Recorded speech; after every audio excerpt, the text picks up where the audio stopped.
Apa sampai mana tadi? Ini yang support. Ulang aja dah. Untuk sobat penikmat apa sih namanya nih? Itu apa? Mobile Legends. Mobile Oh, itu Legends. Mobile Legends nih. Gue nggak tahu soalnya.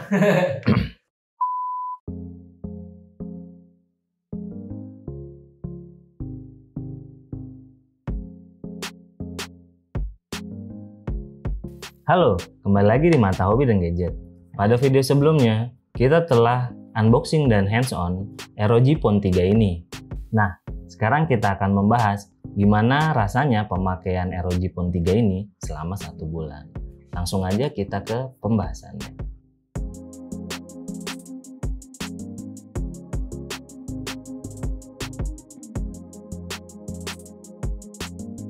Sekedar informasi, ternyata ROG Phone 3 ini memiliki beberapa versi yang berbeda. Nah, kebetulan yang kami punya ini adalah versi tertinggi, yaitu adalah ZS661KS dan ROG Phone 3 Strix. Nah, di video sebelumnya itu banyak banget yang bertanya tuh tentang SIM card 2-nya, ini bisa digunakan atau enggak. Setelah kami coba, ternyata di ROG Phone 3 kami ini lancar-lancar aja, nggak ada masalah SIM 1 ataupun SIM 2. Nah, setelah kami telah lebih dalam, ternyata ROG Phone 3 yang versi Strix itu mempunyai perbedaan di network channel band-nya. Kenapa bisa begitu? Karena dari GSM Arena sendiri yang menurut kami web referensi spesifikasi handphone yang terpercaya, dia menyebutkan bahwa spek dari Asus ROG Phone 3 yang Strix ternyata memiliki channel band sedikit kurang lengkap dari yang ROG Phone 3 versi ZS661KS. Untuk itu mungkin di Indonesia ini kenapa yang ada SIM card 2-nya nggak bisa atau SIM cardnya bermasalah, ya kalian lebih baik cek lagi ROG kalian ZS661 yang tertinggi ini atau yang Strix.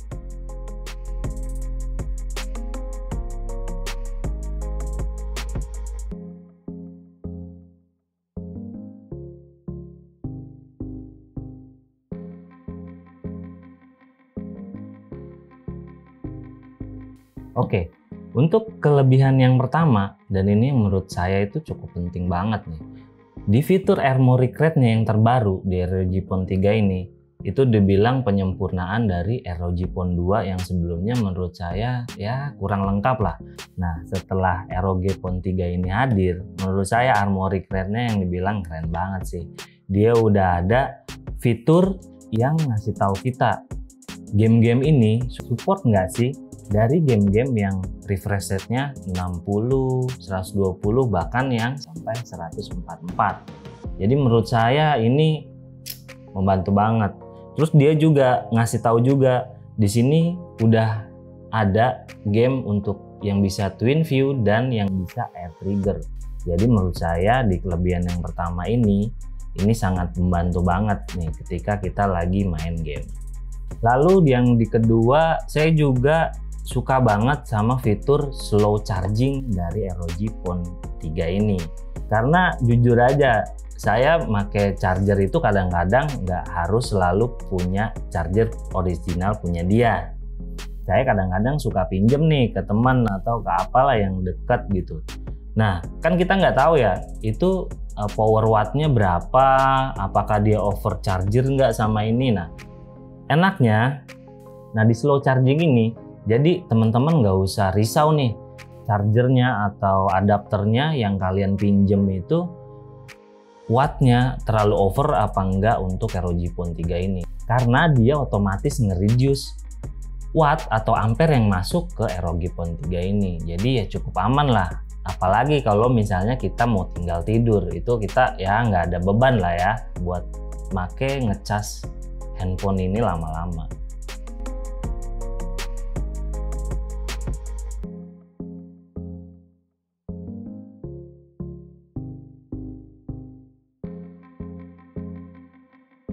Kelebihan yang ketiga, si ROG Phone ini nggak salah sih kalau dibilang happy gaming terbaik 2020. Karena apa? Salah satu yang sangat saya suka juga, touch sensitifnya itu bisa di-adjust sesuai keinginan kalian. Jadi kira-kira ada tangan yang kayak kurang nih sensitifnya, itu bisa ditambahin di pengaturan X mode-nya. Nah, yang keempat juga, saya juga sekalian mau bahas nih. Ini X mode ini termasuk kelebihan yang keempat.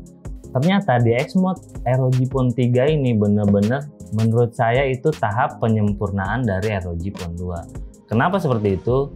Nah, setelah saya baca-baca review, baca-baca artikel sana-sini, ternyata di ROG Phone 3 kita masih bisa menggunakan fitur X mode itu di level 1 sampai level 2 yang menurut saya itu bisa dibilang OC resmi secara pabrikan.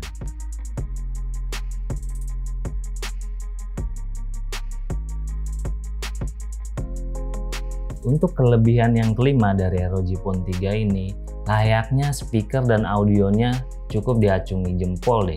Karena ini tuh udah menggunakan stereo speaker yang di atas dan di bawah. Jadi ketika kita main game, ini suara bener-bener langsung ke depan dan suara bassnya juga boleh dirasain deh. Ini mantep banget. Kelebihan yang keenam, ini yang kayaknya untuk anak-anak fotografi nggak perlu kecewa. Karena walaupun di HP gaming itu yang notabene-nya hanya ya di performa, mengandalkan performa yang kencang.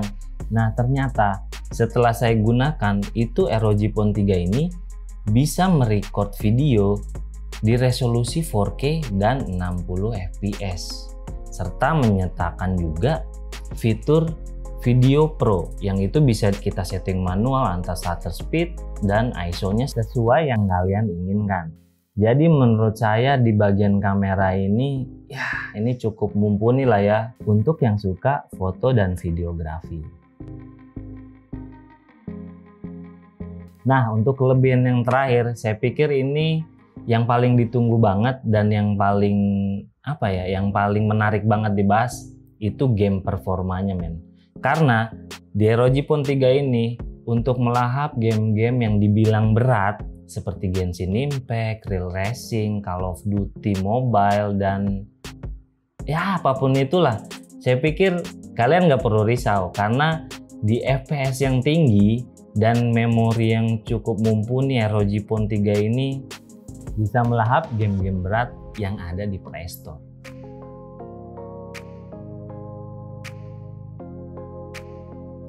Oke, di segmen kali ini kita akan membahas kekurangannya nih. Bohong banget kalau ROG Phone 3 ini nggak punya kekurangan. Untuk itu, kita langsung aja bahas dari kekurangannya yang pertama. Yaitu kekurangan yang pertama yang paling menonjol buat saya, yang paling nyusahin buat saya adalah nggak adanya jack audio di ROG Phone 3 ini. Jadi, bete banget nggak sih kalian ingin nonton video atau nonton YouTube atau nonton yang lainnya atau dengerin musik dan harus nyari konverternya dulu gitu. Jadi dia memang disediakan konverter C to jack.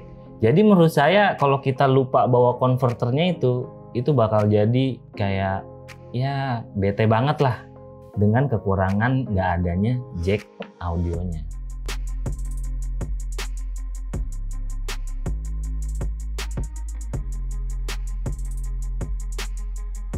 Nah, di kekurangan yang kedua juga, karena ini handphone gaming, jadi menurut saya, sobat mata hobi dan gadget yang memiliki handphone ROG Phone 3 ini khususnya, itu wajib banget memiliki aero coolernya atau aksesoris pendingin lainnya. Karena kalau sobat bermain game berat yang sekiranya memakan FPS tinggi atau grafiknya ultra dan lain-lainnya, itu kayaknya handphone ini bakal lumayan panas ya, dan sampai saya bilang ini kurang nyaman dipegangnya kalau sampai sobat bermain game tanpa aero coolernya.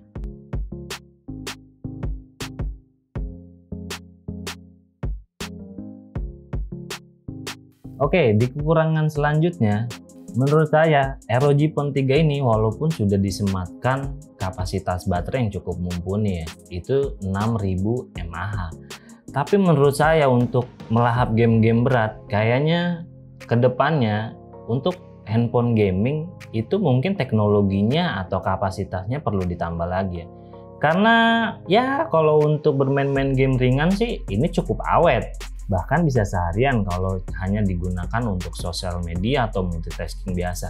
Tapi yang jadi masalah ketika bermain game-game berat, kayaknya di baterai ukuran 6000 mAh ini menurut saya pribadi ya sangat kurang lah ya.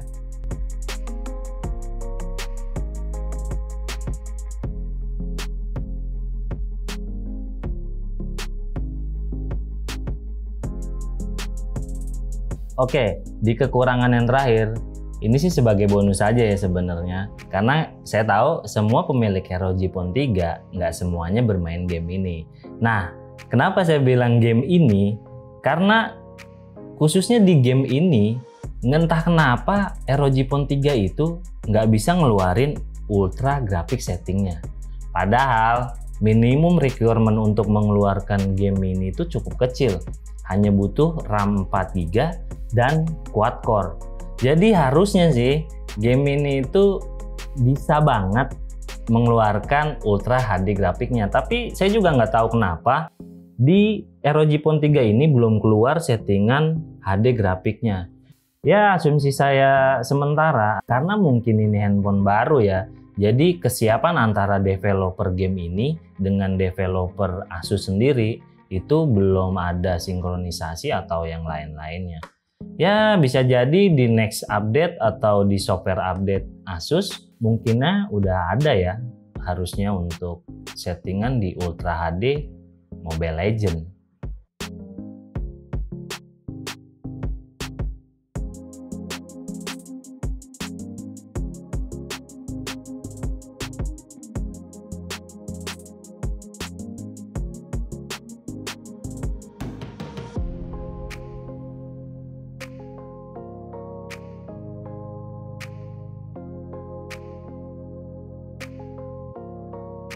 Oke, jadi untuk kesimpulan saya menggunakan ROG Phone 3 ini selama 1 bulan.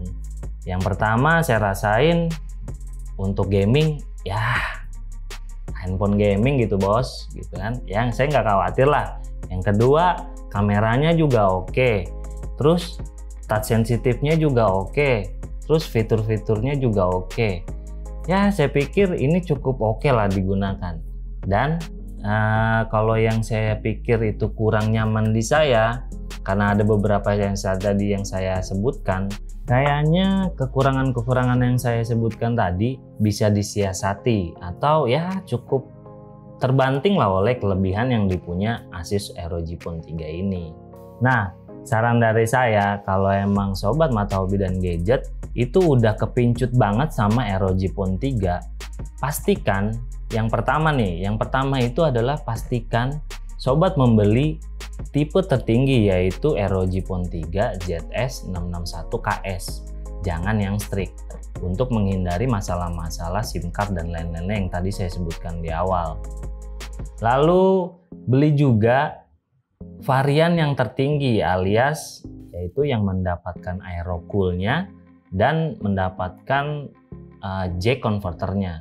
Karena ya sensasi gamingnya itu menurut saya nggak bakal keluar banget kalau misalnya sobat mata hobi dan gadget itu nggak menggunakan kipas pendinginnya bawaan Asusnya atau aero coolernya. Walaupun memang varian yang tertingginya ini itu di harganya yang cukup mahal ya, di angka 17 jutaan dibandingkan dengan versi yang Asus Phone yang striknya itu sekitar di angka 10 jutaan. Kalau sobat mata hobi dan gadget melihat ini secara budget, ya semuanya kembali lagi di sobat mata hobi dan gadget. Mau pilih yang varian tertinggi atau yang strict.